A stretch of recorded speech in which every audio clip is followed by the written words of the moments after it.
Okay, what we have here is a Century pool pump, which you can see on the faceplate. I took off the back cover. This is the kind of the front part. You can see the impeller in there, and this is the shroud, I think they call it, something like that. In any case, this thing is not working. It causes the circuit breaker to trip the second it's turned on. So what I did, and I've done this once before, is I ordered a replacement capacitor. It's called the start capacitor. These are the specs, CBB 65B 35/10. And that's basically what you want to do is the first step before you start replacing the pump. You put the new capacitor in and see if that fixes the problem. Usually the capacitor is pretty accessible, so you don't need to do a lot of work to find the start capacitor. So just take off this cover, and that's the start capacitor. So you want to make sure, obviously, that the numbers match as far as the capacitance, and that's what you see there. And I think the best way to do this is, well, you can take pictures so you know which wire goes to which spot. And these could be live, so you probably don't want to touch the metal because you could get electrocuted. But basically, if you line them up, you could just move one at a time.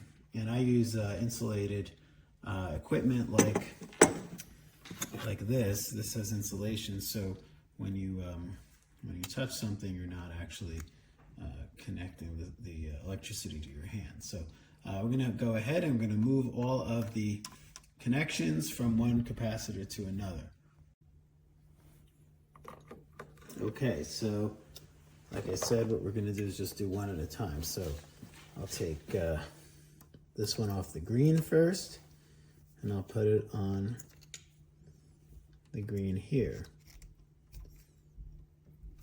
Then we have this guy here on the white.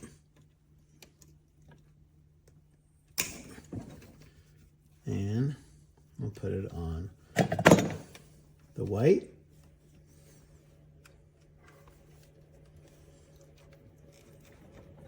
Okay, you're gonna push them on really firm. And then there's two going to black. If you touch the outer part, you should be good, but there we go. We're pulling the two off the black. Old capacitor out, and two on the black here. And we got one, and we got two. And that's basically it. You put your cover back on, you screw it down, and you test it. And if it starts up, problem solved. If it doesn't, then you have other issues to deal with, which I'm not going to get into right now. But this is a quick and easy fix. These capacitors typically only cost about $20, and you can get them on Amazon, or Granger has them in stock, among other pool supply companies. And if that solves your problem, you should be good for a couple of years before the capacitor wears out again.